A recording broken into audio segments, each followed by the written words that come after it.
तो बच्चों कैसे हैं आप? आई होप कि आप सब ठीक होंगे। आज की वीडियो में क्लास 9 फेडरल केमिस्ट्री के नोट्स के ऊपर बात करेंगे जो एक्सरसाइज में लॉन्ग क्वेश्चंस हैं चैप्टर नंबर 2 मैटर इसके ऊपर।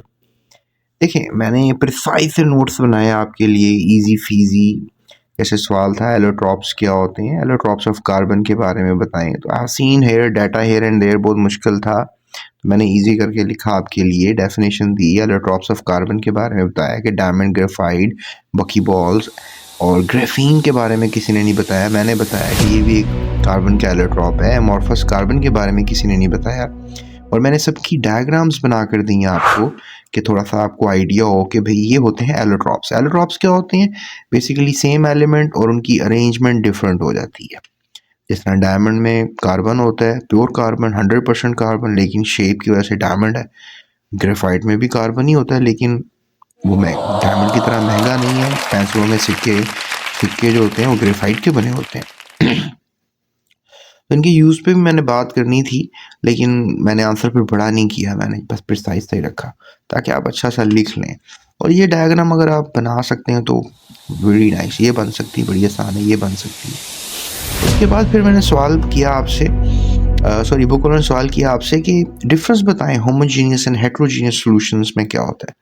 तो ये टेबल की फॉर्म में मैंने डिफरेंस कर दिया, जिसमें मैंने पहले डेफिनेशन दी, अपीयरेंस दिया, एग्जांपल्स दी, फिर मैंने आपको सेपरेशन टेक्निक्स के बारे में बता दिया। तो इस तरीके से मिक्सचर को अलहदा किया जा सकता है, मतलब डिफरेंस किया जा सकता है, सॉरी, होमोजीनियस और हेट्रोजीनियस सॉल्यूशंस के ऊपर, मिक्सचर्स के ऊपर। And if you want to get these notes, अभी नंबर आपको मिल रहा होगा एक माइनर सी अमाउंट देकर आप ये नोट्स टोटली हासिल कर सकते हैं सारे के सारे चैप्टर्स के। और इस तरह आपके लिखने में थोड़ा आसानी हो जाएगी। That is what I want literally, और ये सब मैंने मेहनत की है। उसके बाद 5वां सवाल किया जा रहा है कोलाइड सस्पेंशन और सॉल्यूशंस में क्या फ़र्क है। तो ये मैंने सारा प्रॉपर्ली आपको बताया। And you want to ask कि सर एक्सप्लेन करें, तो मैंने लेक्चर्स दिए हुए हैं, आप लिखें कोलाइड्स जीएस एकेडमी, तो आपको मेरी वीडियो मिल जाएगी, या जीएस केमिस्ट्री लिखेंगे तो तब भी आपको मेरी वीडियो मिल सकती है। उसके बाद एक और क्वेश्चन था 6 के प्रोटॉन्स अगर 18 हैं तो बताएं आर्गन एटम में, तो इसका एटॉमिक नंबर क्या होगा। इसका एटॉमिक नंबर भी 18 होगा, जो प्रोटॉन नंबर होता है वो एटॉमिक नंबर होता है। इसका आसान सा आंसर था। फिर था सवाल जी describe state of matter, solid liquid gas, सबको ही पता होता है। प्लाज्मा भी होती है, शायद ये नहीं पता होगा, लेकिन बता दिया गया आपको। फिर सवाल किया गया डिफरेंशिएट कर दें जी कोलाइड सस्पेंशन में, एलिमेंट कंपाउंड में और कंसनट्रेटेड और डाइल्यूट सॉल्यूशन में। तो पहले कोलाइड सस्पेंशन में मैंने डिफरेंस कर दिया, फिर मैंने आपको एलिमेंट्स और कंपाउंड में डिफरेंस कर दिया, और फिर लास्ट में मैंने आपको कंसनट्रेटेड सॉल्यूशन और डाइल्यूट सॉल्यूशन में बड़े आसान लफ्ज़ों में डिफरेंस कर दिया, जो आपको जल्दी से याद हो जाएगा। उसके बाद 9th क्वेश्चन आया कि सॉल्युबिलिटी बताएं क्या होती है।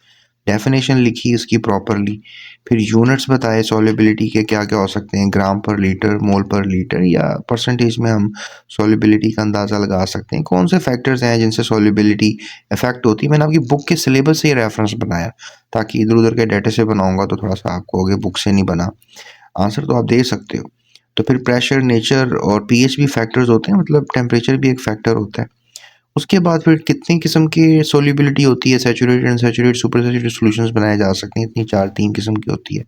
एप्लीकेशंस क्या हैं सॉल्युबिलिटी की, कहाँ इस्तेमाल होती है, फार्मास्यूटिकल, एनवायरनमेंट साइंस में, फूड इंडस्ट्री में इस्तेमाल होती है। क्या सॉल्युबिलिटी प्रोडक्ट्स, ये केएसपी क्या होता है, थोड़ा सा मैंने ये दे दिया जो बड़ी क्लासों में डिटेल्स में बताया गया।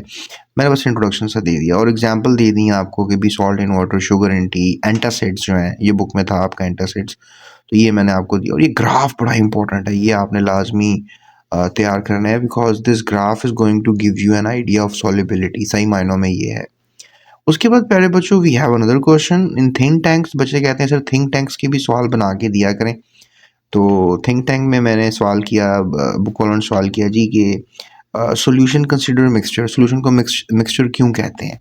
तो मैंने कहा physical combination, homogeneity, variability of composition, no chemical reactions, separation methods की बेस के ऊपर एग्जांपल्स मैंने फिर दे दी। तो मतलब सॉल्यूशन को मिक्सचर क्यों कहते हैं उसकी वजूहात मैंने आपको दी हैं, ये 3-4 एग्जांपल्स भी दे दी हैं। उसके बाद how will you test whether the given solution is colloid और सॉल्यूशन, कोलाइड को सॉल्यूशन को कैसे पता लगाया जा सकता है। तो कोलाइड को टेंडल इफेक्ट पॉजिटिव जो है वो शो किया जाता है।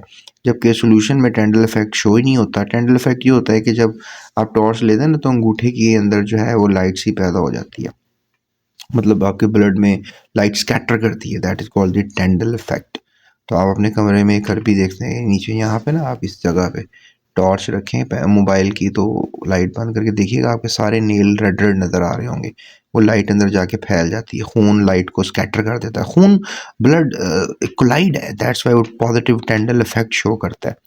फिल्ट्रेशन से आप बता सकते हैं कौन सा कोलाइड है, कौन सा ट्रू सोल्यूशन है। फिर सेंट्रीफ्यूगेशन मेथड होता है, एक विजुअल इंस्पेक्शन, एक आंखों से देख के आप बता सकते हैं।